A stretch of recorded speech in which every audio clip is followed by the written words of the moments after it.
Tribuners, Anda sedang menyaksikan Global Update. Denny Sumargo berharap mantan manajernya Ditya Andrista jera usai divonis 1 tahun penjara.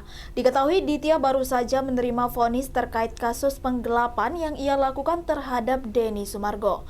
Ditya Andrista divonis 1 tahun penjara dengan masa percobaan 2 tahun oleh Pengadilan Negeri Jakarta Selatan pada Kamis 1 Desember 2022. Terkait hal itu, pria yang kerap disapa Densu itu tak mempermasalahkan soal hukuman yang dijatuhkan kepada mantan manajernya itu. Densu menambahkan jika hukuman 1 tahun tersebut tak begitu penting bagi dirinya. Namun, ia berharap ex-manajernya bisa sadar atas perbuatan yang dilakukan terhadap dirinya dan tidak mengulangi hal serupa. Sebagai informasi, Denny Sumargo melaporkan mantan manajernya karena diduga menggelapkan uang sekitar 700 juta rupiah. Hal itu baru diketahui Denny Sumargo beberapa tahun setelah Ditya diduga melakukan hal tersebut. Ditya pun balik melaporkan Densu dengan tudingan wan prestasi dalam kontrak hingga membuatnya merugi sekitar 800 juta rupiah. Oleh karena itu, Denny Sumargo melaporkan Ditya ke Polda Metro Jaya pada 20 September 2021. Ditya disangkakan pasal 372 dan 263 KUHP dengan ancaman hukuman 6 tahun penjara.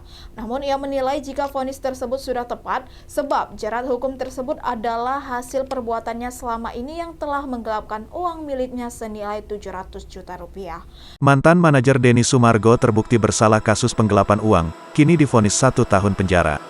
Manajer Denny Sumargo, Ditya Andrista, divonis 1 tahun masa percobaan atas kasus penggelapan uang. Beberapa waktu lalu, Denny Sumargo melaporkan mantan manajernya, Ditya Andrista ke Polda Metro Jaya. Laporannya tersebut terkait dugaan tindak pemalsuan surat dan penggelapan uang. Denny mengklaim Ditya membawa kabur uangnya senilai 739 juta rupiah. Denny juga mengklaim Ditya meraup banyak keuntungan dengan memakai nama Densu Management. Sementara itu, Ditya yang telah 10 tahun membersamai Denny Sumargo itu sempat memberikan klarifikasi. Ditya membantah tuduhan tersebut sekaligus membeberkan bahwa Densu masih memiliki kewajiban yang belum dibayarkan sebesar 1,7 miliar rupiah. Namun kasus tersebut kini menemui titik terang. Ditya resmi ditetapkan sebagai tersangka kasus pemalsuan surat dan penggelapan uang. Dia kini divonis 1 tahun masa percobaan. Putusannya tadi disebut 1 tahun dengan masa percobaan 2 tahun, kata Tegar Putuhera selaku pengacara Ditya, dilansir Tribun Style dari YouTube populer seleb pada Senin, tanggal 5 Desember tahun 2022. Terkait putusan tersebut, pihak Ditya belum memutuskan untuk mengajukan banding atau tidak.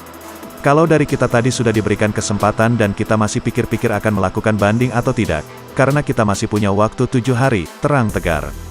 Disebutkan bahwa Ditya lolos dari dugaan pemalsuan dokumen. Sementara dia dinyatakan bersalah atas tuduhan penggelapan uang. Pihak Ditya pun menerima dengan lapang dada putusan dari hakim. Klien kamu terbukti melakukan tindak pidana untuk dakwaan kedua penggelapan uang. Tapi apapun itu, putusan hakim hari ini kami hormati karena pasti dijatuhkan melalui proses yang baik, tambahnya. Ditya sendiri mengaku lega dirinya divonis 1 tahun masa percobaan.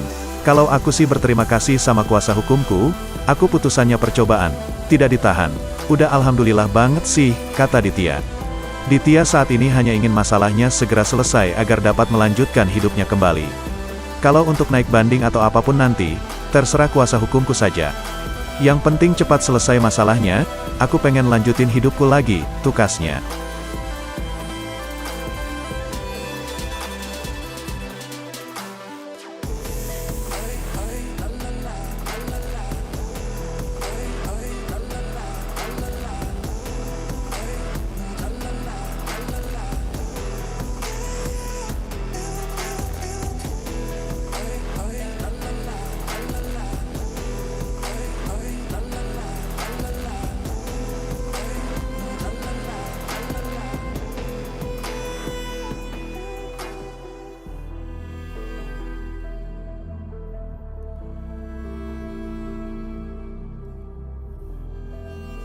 Demikian Global Update kali ini. Nantikan terus informasi menarik lainnya di Facebook dan YouTube Tribun Medan.